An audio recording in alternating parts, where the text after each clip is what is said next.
Salut, je suis Madame Quadio Rosine, ton professeur de français. Aujourd'hui, nous allons mener une activité de grammaire. La leçon du jour va porter sur la proposition subordonnée de but. Cette leçon va te permettre de savoir identifier la proposition subordonnée de but et de pouvoir l'employer correctement. Le plan va comporter 3 parties. Dans un premier temps, l'emploi. Dans un deuxième temps, les moyens grammaticaux qui vont te permettre de construire la proposition subordonnée de but. Et enfin, les modes verbaux dans la proposition subordonnée de but. Déjà, dans un premier temps, comme nous l'avons dit, à quoi sert la proposition subordonnée de but? Donc, grand 1, l'emploi. La proposition subordonnée de but sert à indiquer l'intention dans laquelle s'accomplit l'action de la proposition principale. Elle répond à la question dans quel but. Je prends l'exemple suivant. Le chien aboie pour qu'on lui ouvre la porte. Dans quelle intention le chien aboie-t-il? C'est dans l'intention qu'on lui ouvre la porte. Donc, pour qu'on lui ouvre la porte est la proposition subordonnée de but. Comment construire la proposition subordonnée de but? Cela nous amène à notre grand 2, qui sont les subordonnants qui vont te permettre d'introduire la proposition subordonnée de but. Nous avons pour que, nous avons afin que, nous avons de peur que, nous avons de crainte que, et bien d'autres. Je prends l'exemple suivant.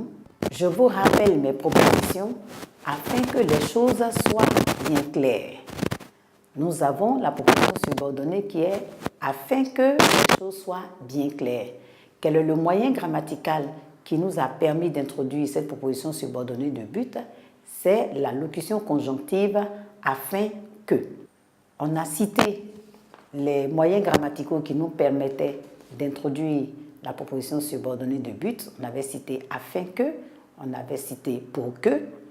Concernant de peur que et de crainte que, la construction est un peu délicate.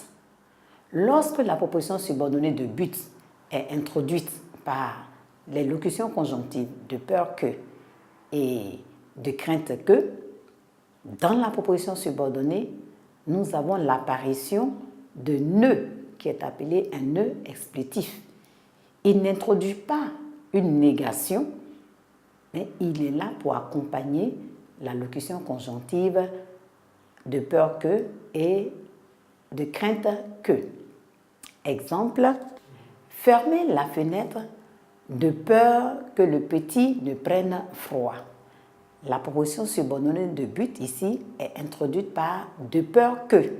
Vous voyez très bien que dans la proposition subordonnée de but, on a l'apparition de ne. Ce ne n'exprime pas une négation. Bien, nous allons passer maintenant au mode verbal.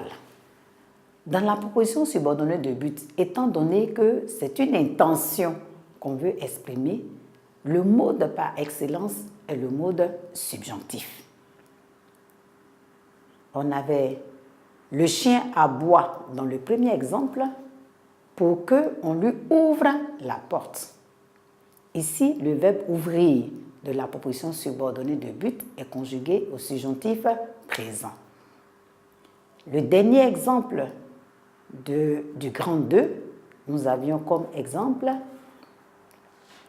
fermer la fenêtre de peur que le petit ne prenne froid.